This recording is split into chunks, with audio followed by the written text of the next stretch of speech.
ओम शांति। ज्ञान के सागर, प्रेम के सागर, शांति के सागर, परमपिता परमात्मा की प्यारी संतान, प्रिय भाइयों एवं बहनों, अभी 24 जून को हमारी प्यारी मातेश्वरी जी, जगदम्बा माँ, जिनको प्यार से हम मम्मा कहते हैं, सरस्वती माँ, 24 जून को स्मृति दिवस है। जैसे ये दिन नज़दीक आता है तो प्यारी माँ की बहुत याद आती है। मैं अपने आप को बहुत भाग्यशाली समझती हूँ कि कुछ समय के लिए मुझे भी प्यारी मम्मा का प्यार, दुलार और पालना मिले। सन 1965 की बात है कि मैं प्रजापिता ब्रह्मा कुमारी ईश्वरीय विश्वविद्यालय के संपर्क में आई। लौकिक में हमारा परिवार बहुत धार्मिक विचारों का था। हमारे माताजी हमें बचपन से ही मंदिर, गुरुद्वारे, सत्संग आदि में ले जाया करते थे। और इसी दौरान हमारे घर में, हमारे लौकिक संबंध में एक भाई आए और उन्होंने ये देखा कि ये परिवार बहुत धार्मिक विचारों का है। वो निमंत्रण देने के लिए आए थे। उन दिनों में मातेश्वरी जी अमृतसर आए हुए थे। तो उस भाई जी ने कहा कि माताजी, ऐसे मातेश्वरी जी अमृतसर आए हुए हैं, तो मैं आपको निमंत्रण देने के लिए आया हूँ कि आप मातेश्वरी जी के प्रवचन सुनने के लिए अवश्य चलें। तो माता जी बहुत खुश हुए और उस भाई के साथ वो आश्रम में गए। वहाँ पर उन्होंने मम्मा के दर्शन किए। मम्मा की पर्सनैलिटी से बहुत प्रभावित हुए। मम्मा ने दृष्टि दी, मम्मा ने प्यार से बात की। उसके बाद मम्मा के प्रवचन सुने। तो प्रवचन से वो बहुत प्रभावित हुए। उन्होंने हमें घर में आकर के बताया कि आज मैं मातेश्वरी जी के प्रवचन सुन करके आई और उसमें 2 बातें मुख्य उन्होंने प्रवचन की बताई। पहली बात उन्होंने ये बताया कि मातेश्वरी जी ने कहा कि देखो, कहते हैं बिन हुक्मे झूले नहीं पत्ता। तो क्या भगवान इतना फ्री बैठा है जो पत्ते को कहेगा हिल तो हिलेगा? भगवान तो रचयिता है, सृष्टि का मालिक है। तो क्या वो ये कार्य करेगा, पत्ते को कहेगा हिल तो हिलेगा? क्योंकि पत्ते को तो हवा भी हिला सकती है। तो ये बात माता जी के समझ में बहुत अच्छी तरह से आई। दूसरी बात मम्मा ने बहुत बार क्लियर की कि भगवान रचयिता है, तो क्या रचना रचती है। लोग ऐसा समझते हैं कि भगवान बाग बगीचे बनाते हैं, महल माड़ियाँ बनाते हैं, या किसी की टूटी हुई टांग को जोड़ करके दिखाएं, मुर्दे को जिंदा करके दिखाएं, तब हम समझें कि ये भगवान का कार्य है, भगवान रचयिता है इस सृष्टि का। तो मम्मा ने बताया कि भगवान क्या रचता है। सृष्टि तो अनादि अविनाशी है। भगवान वो कार्य करता है जो कोई मनुष्य नहीं कर सकता। मनुष्य की टांग टूट गई, उसको सर्जन भी ठीक कर सकता है। महल माड़ियां बाग बगीचे मनुष्य भी बना सकता है। और दूसरी बात मम्मा ने ये बताई कि इस सृष्टि में 4 चीजें अनादि अविनाशी हैं। पहली बात, आत्मा अजर अमर अविनाशी है, काटने से कटती नहीं, जलाने से जलती नहीं, मारने से मरती नहीं। दूसरी बात, परमात्मा भी अजर अमर अविनाशी है ही है। तीसरी बात, सृष्टि चक्र अनादि अविनाशी है। सतयुग, त्रेता युग, द्वापर युग, कलयुग, संगम युग, ये चक्कर चलता रहता है, घूमता रहता है, ये अनादि अविनाशी है। चौथी बात, ये 5 तत्व भी अनादि अविनाशी हैं। पृथ्वी, वायु, जल, अग्नि, आकाश। तो जब ये अनादि अविनाशी है तो भगवान किस बात का रचयिता है। तो मम्मा ने बहुत सुंदर रीति से क्लियर किया कि देखो, मिट्टी है, कुम्हार मिट्टी नहीं बनाता, परंतु उसके बहुत सुंदर बर्तन बना देता है। सुनार सोना नहीं बनाता, परंतु उसके बहुत सुंदर गहने बना देता है। लोहार लोहा नहीं बनाता, लेकिन उसका बहुत सुंदर सामान बना देता है। तो इसी प्रकार सृष्टि है ही है, परंतु भगवान के लिए कहते हैं कि वो पतित पावन है, वो बिगड़ी को बनाने वाला है। और हम भी बुलाते हैं, हे पतित पावन आओ। तो जब ये सृष्टि पुरानी, आसुरी, तमो प्रधान हो जाती है, तो परमात्मा पिता आकर के हम आत्माओं को पति से पावन बनाते हैं, अज्ञान अंधकार से दूर कर ज्ञान रोशनी में ले जाते हैं। तो इस सृष्टि में मुख्य पाठ आत्मा का है। आत्मा के तमो प्रधान बनने से सृष्टि तमो प्रधान बनती है। तो भगवान जब इस सृष्टि पर आते हैं तो मुख्य इस सृष्टि में आत्मा का पार्ट है, मनुष्य आत्मा का पार्ट है। तो भगवान आकर के आत्माओं के संस्कारों में परिवर्तन लाते हैं। ज्ञान के द्वारा उनका आश्रय स्वभाव बदलकर देवताई दैवी गुणों वाला स्वभाव लाते हैं। तो भगवान को कहती हैं कि वो नई दैवी सृष्टि की रचना करती है। देखो, आज साइंस ने इतनी तरक्की की है, वो चांद लोक तक पहुंच गई, परंतु इस संसार में, इस धरती पर एक माँ के 4 बेटे इकट्ठे रह जाएं, ये असंभव है। तो भगवान आकर के असंभव को संभव करते हैं। वो मनुष्य आत्माओं को ज्ञान और योग के द्वारा उनके संस्कारों में परिवर्तन कर आसुरी कलयुगी पुरानी सृष्टि का महाविनाश कर नई दैवी सृष्टि की स्थापना करते हैं। तो इस प्रकार मम्मा का प्रवचन सुनकर के मेरी लौकिक माता जी को बहुत ही विश्वास हो गया।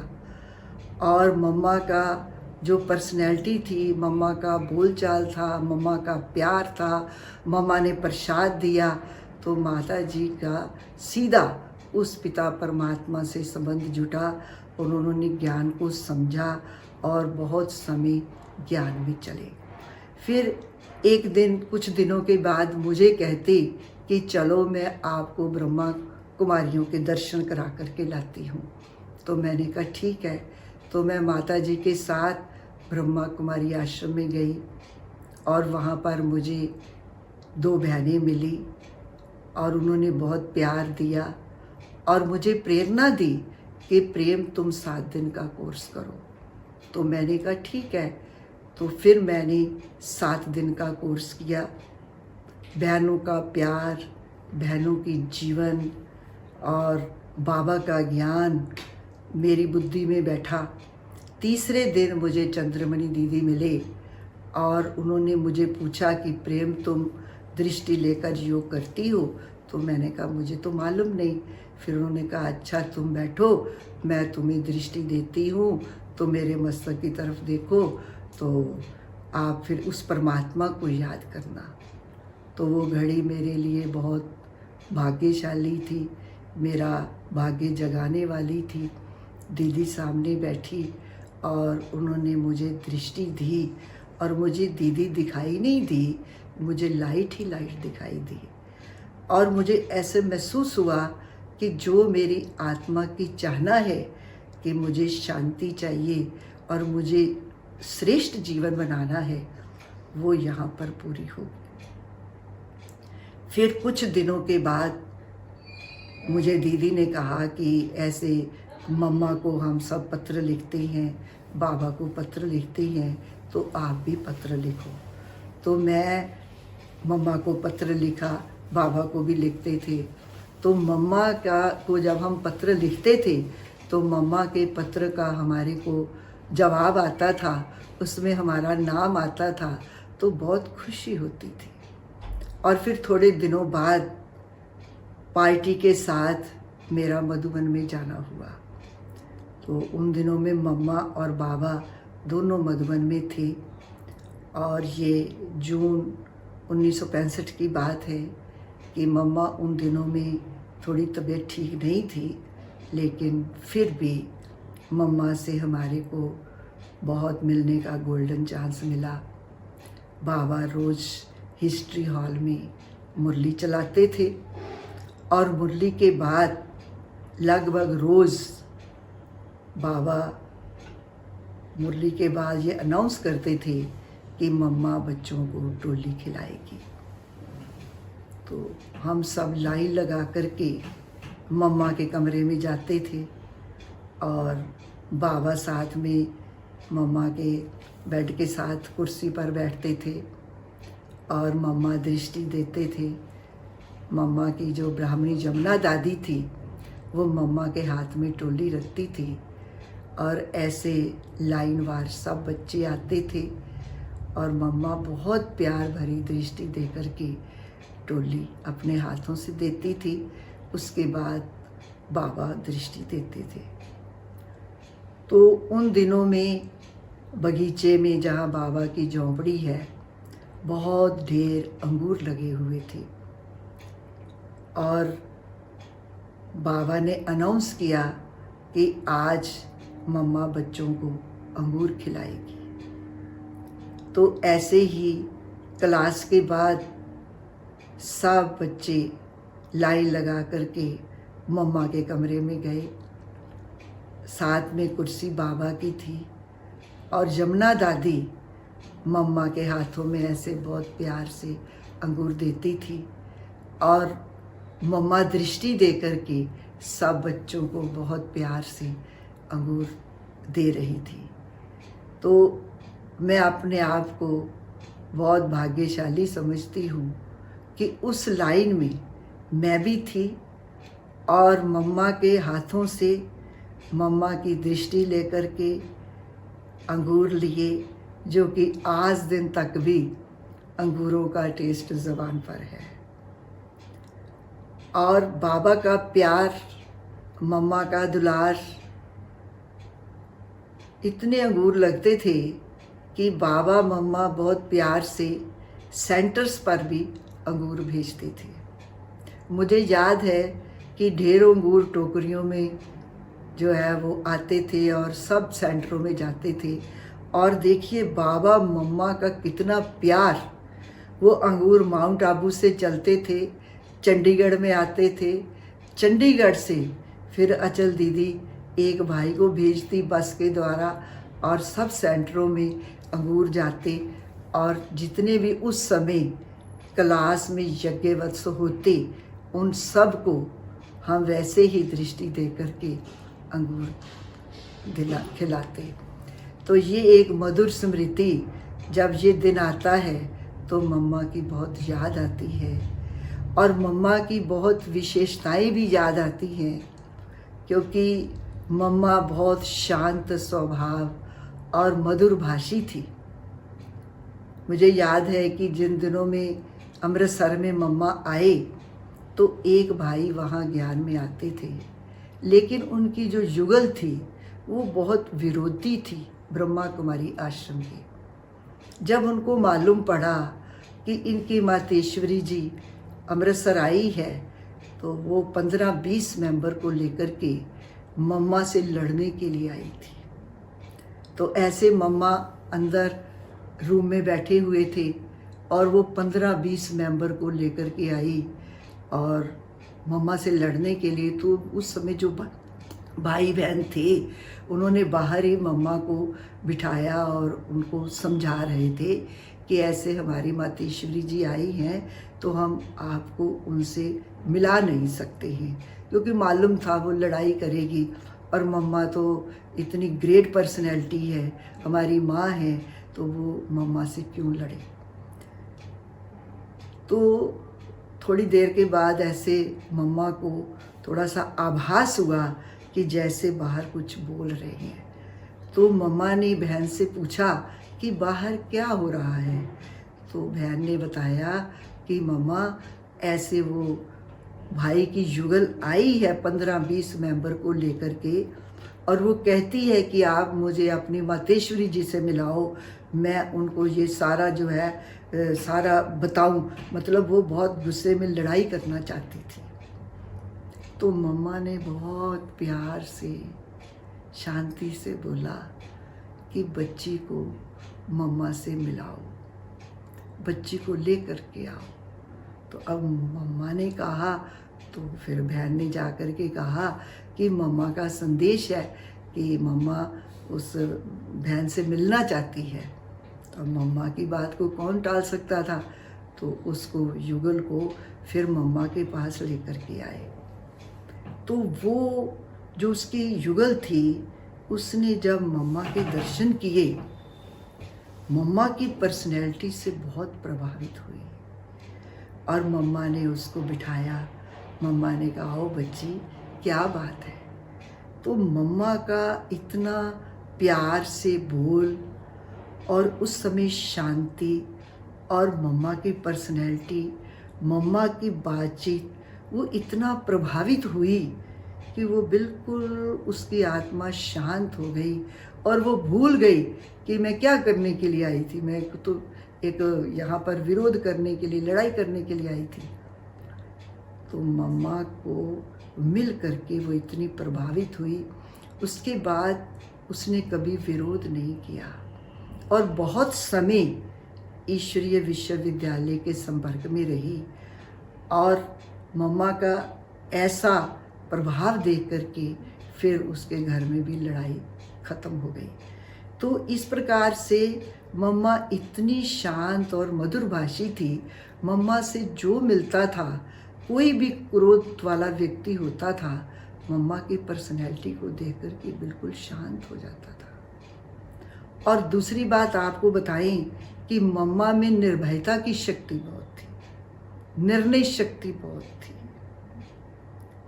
सिंध हैदराबाद में जब ओम मंडली की स्थापना हुई तो उस समय भी बहुत लोगों ने विरोध किया और जो कुछ विरोधी लोग थे उन्होंने ओम मंडली पर केस भी किया, कोर्ट केस किया।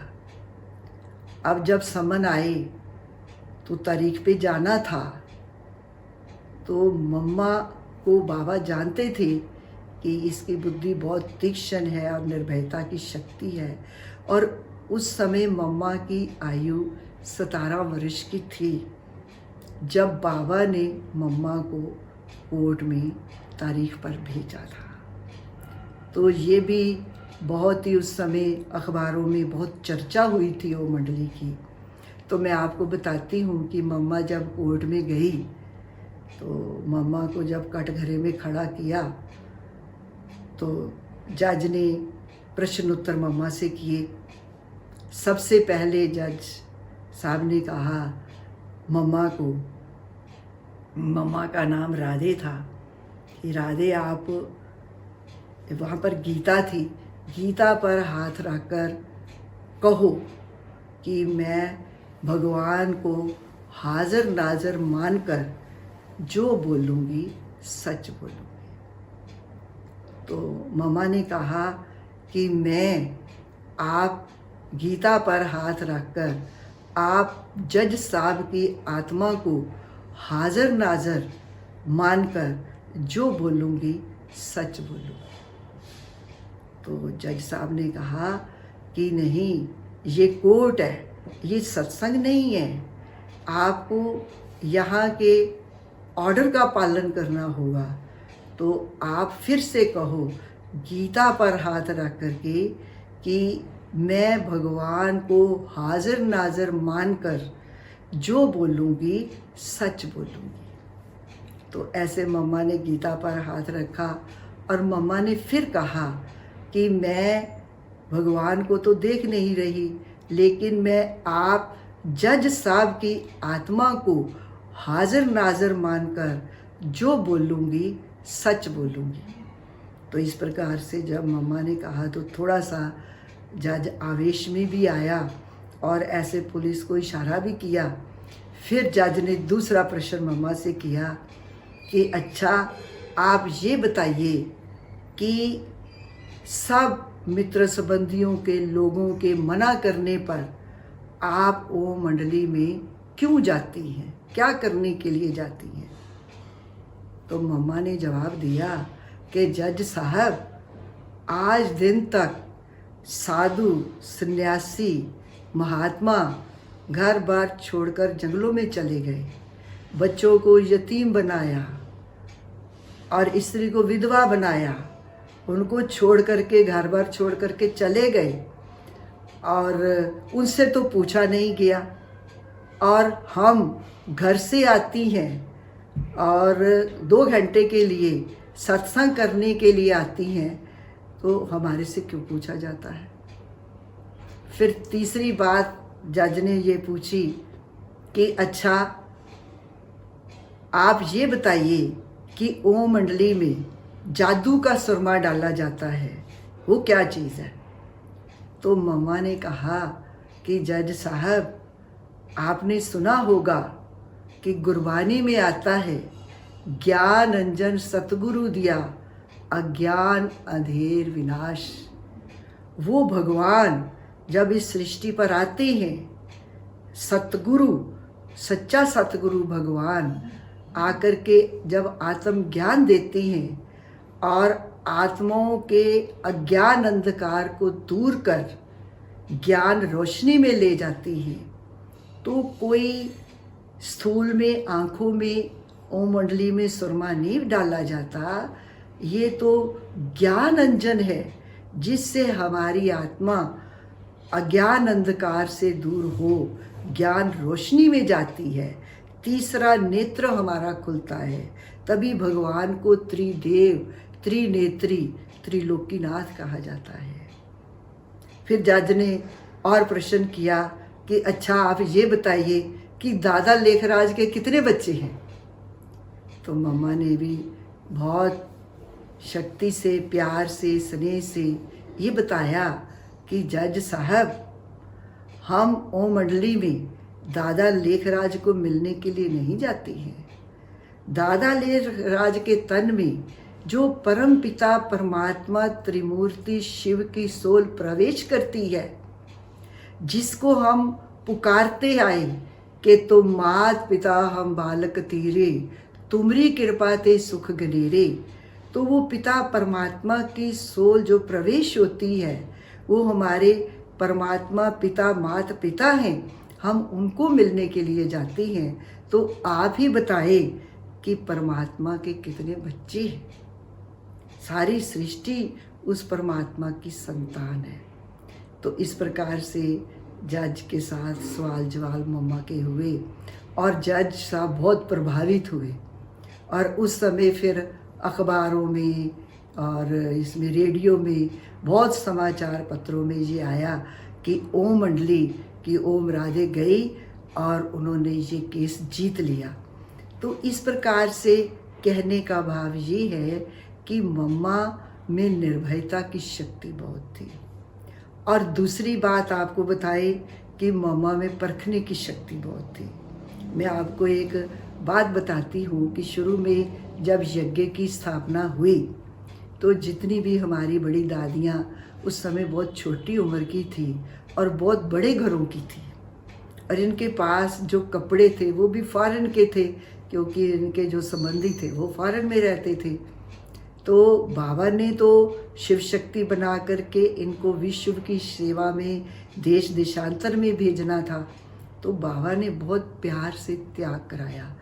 तो एक दिन बाबा ने सुबह क्लास में अनाउंस किया कि जिन भी बच्चों के पास फॉरेन के कपड़े हैं वो आज फलानी जगह पर बरामदे में सब अपने फॉरेन के कपड़े रख दें, क्योंकि इसके बाद अब बच्चों को ये वहाँ पर बहुत थान आए थे जिसको कोरा लट्ठा बाफ्ता कहती हैं, कि जिसकी रजाइयों के कवर बनते हैं, आप समझ गए होंगे।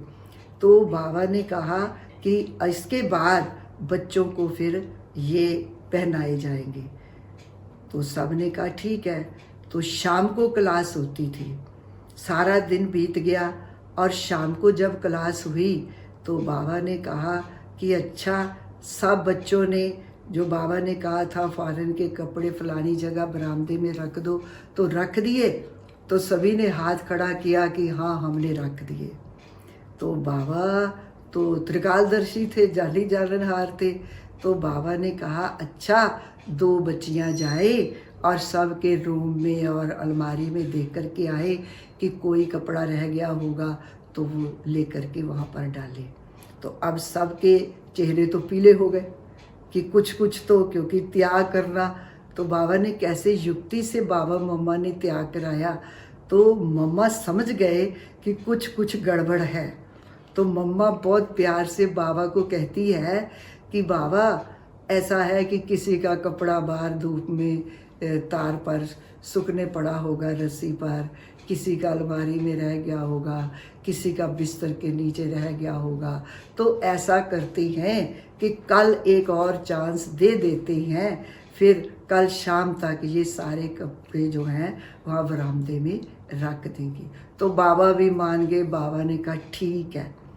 तो अब आप देखिए कि जब दूसरे दिन बाबा ने पूछा तो किसी ने रखे होंगे। तो इस प्रकार से मम्मा ने बच्चों के फेस इम्प्रेशन को देखा और उसके बाद फिर इस प्रकार से बाबा को कहा।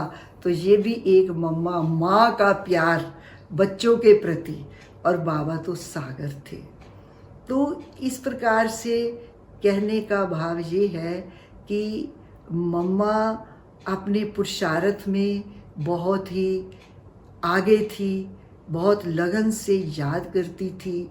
रात को 2 बजे उठ करके मम्मा बाबा को याद करती और सदा हाँ जी का पाठ मम्मा को पक्का था। एक बार बताते हैं कि मम्मा से पूछा कि बाबा मम्मा, जैसे बाबा को ये नशा है कि मैं जाकर के भविष्य में कृष्ण विष्णु बनूंगा, तो मम्मा आप भी इस नशे में रहती हैं कि मैं भविष्य में लक्ष्मी बनूंगी? तो मम्मा मुस्कुराई। मम्मा ने ये नहीं कहा कि मैं लक्ष्मी बनने के नशे में रहती हूँ। मम्मा मुस्कुराई और मम्मा ने बड़े प्यार से कहा कि मम्मा जानती है कि मुझे बहुत पुरुषार्थ करना है। इस प्रकार से मम्मा ने इशारा दिया कि बहुत पुरुषार्थ की आवश्यकता है एक ऊंच पद पाने के लिए, लक्ष्मी बनने के लिए। और फिर आपको बताएं कि मम्मा सब बच्चों से आगे आज्ञाकारी, वफादार, फरमान बरदार रही। और मम्मा के मन में हमेशा रहा कि जो बाबा की आज्ञा है, बाबा जो मुंह से कह रही हैं, मुझे उसको फॉलो करना है। मैं आपको छोटी सी बात बताती हूँ कि एक बार मधुबन में पार्टी आई हुई थी और बाबा मम्मा उस पार्टी को विदाई देने के लिए खड़े थे और बाय बाय कर रहे थे। तो बाबा ने ऐसे मम्मा को कहा, मौसम बहुत अच्छा था, तो बाबा ने कहा कि मम्मा को कि बाबा की दिल है कि बच्चों को हलवा खिलाया जाए। तो मम्मा ने बाबा की बात सुनी और मम्मा बीच में से चली गई और जा कर के हलवा बनाना शुरू कर दिया। अब पार्टी जा रही है, बाय बाय कर रही हैं, जहाँ पर पीछे एक समय किचन है और दरवाज़ा है, वहाँ पर बाबा बच्चों को विदाई दिया करते थे। तो मोहिनी दीदी जो मम्मा के साथ थी, उसने देखा मम्मा नहीं है और वो मम्मा को ढूंढने गई, तो मम्मा किचन में हलवा बना रही थी। तो मोहिनी दीदी ने कहा, मम्मा पार्टी तो जा रही है, पार्टी तो चली गई, तो आप हलवा बना रही हैं। तो मम्मा ने कहा कि बाबा ने कहा है तो इसमें भी कोई राज होगा, बाबा सब जानता है। फिर मोहिनी दीदी वहाँ चली गई, वहाँ से आकर के फिर बताया कि मम्मा पार्टी तो चली गई, और मम्मा ने कहा कि कोई बात नहीं, बाबा सब जानता है। तो क्या हुआ कि पार्टी चली गई और मम्मा डब्बे में हलवा लेकर के बाबा के पास आई। वहाँ गेट पर ही अभी बाबा थे। तो बाबा ने एक बच्चे को कहा कि ये हलवा आप बस स्टैंड पे दे करके आओ। तो वो बच्चा साइकिल निकाला और वो हलवा का डब्बा लेकर के जब बस स्टैंड पे गया, तो एक हाथ में तो डब्बा पकड़ा हुआ है और वो बस चलने वाली है, और अचानक ड्राइवर ने देख लिया कि जो है वो कोई ऐसे ऐसे रोक रहा है बस को। तो ड्राइवर ने बस को रोक लिया और फिर वो भाई भी पास जाकर खड़ा हुआ और उसने जो है हलवे का डब्बा पार्टी को दिया बस में चढ़ करके। तो वो पार्टी वाले, आप समझ सकते हो कि कितना खुश हुए होंगे। आज भी जब हम ये बात सुनते हैं तो ऐसे महसूस होता है कि शायद हम भी उस पार्टी में हों, और मम्मा का और बाबा का प्यार कि वहाँ पर बस में हलवा देने के लिए गए। तो मम्मा इतनी आज्ञाकारी थी, बाबा ने जो बात मुंह से निकाली और मम्मा के मन में होता था कि बच्चों की पालना करनी है, संभाल करनी है, प्यार दुलार देना है। तो इस प्रकार से मैं भी अपने आप को बहुत भाग्यशाली समझती हूँ, और वर्तमान समय अभी भी आप सब भाग्यशाली हैं जो अव्यक्त रूप में भी प्यारे बाबा और मम्मा की पालना ले रहे हैं। एक बात और बताती हूँ कि एक बार क्या हुआ कि एक बच्चे ने मम्मा से पूछा कि मम्मा मुझे तो अभी 3 महीने हुए हैं ज्ञान में आए, और फलाना जो भाई है उसको 20 साल हो गए, तो अब वो 20 साल से पुरुषार्थ कर रहा है, तो मैं तो कभी उस जैसा बन नहीं सकूँगा, वो तो मेरे से बहुत आगे चला गया। तो मम्मा ने उसको बहुत प्यार से कहा कि इसमें वर्षों की बात नहीं है, last so fast, fast so first जा सकता है। चाहे वो 20 साल से है और तुम भी फर्स्ट आ सकते हो। कैसे? मम्मा ने कहा कि देखो वो 20 साल से ज्ञान में चल रहा है और वो रोज़ाना 2 घंटा पुरुषार्थ करता होगा, 2 घंटा योग करता होगा, और तुम अभी 3 मास से आए हो और तुम 24 घंटे में 20 घंटा योग करना शुरू करो, इतना पुरुषार्थ करो। तो यहाँ पर दिन नहीं गिने जाते, वर्ष नहीं गिने जाते, लेकिन पुरुषार्थ का समय गिना जाता है कि कितना समय पुरुषार्थ किया। आप दिन रात एक करके पुरुषार्थ करके भी आप सतयुग में ऊंच पद पा सकते हैं। तो इस प्रकार से मम्मा इतना हल्का कर देती थी, इतना प्यार देती थी कि मम्मा की क्या विशेषताएं आपको बताएं। वो हमारी प्यारी माँ, जगदम्बा माँ, सरस्वती माँ, जिसकी कॉलेज में, यूनिवर्सिटी में, स्कूल में पूजा होती है, वंदना होती है। वो सरस्वती माँ ने कौन सी वीणा बजाई? ज्ञान की वीणा बजा करके आत्माओं को इतना मंत्रमुग्ध कर दिया, आनंदित कर दिया और उस पिता परमात्मा से नाता जोड़ दिया, अटूट संबंध जोड़ा। जो आत्माएं उस पिता परमात्मा से अपना वरदानों से भरपूर, अकुट खजानों से भरपूर और सतयुगी दुनिया में चलने के लायक बनी और दैवी संस्कारों से भरपूर किया। इस प्रकार से जगदम्बा माँ ने, मम्मा ने बच्चों को पूरी प्यार की, ज्ञान की लोरी दे करके ऊंचा उठाया, अलौकिक जन्म दिया। तो मैं अपने आप को बहुत भाग्यशाली समझती हूँ कि मैं भी मम्मा से पालना ली और ऐसी प्यारी माँ को मैं कोटि कोटि नमन करती हूँ, नमन करती हूँ, नमन करती हूँ। ओम शांति, ओम शांति, ओम शांति।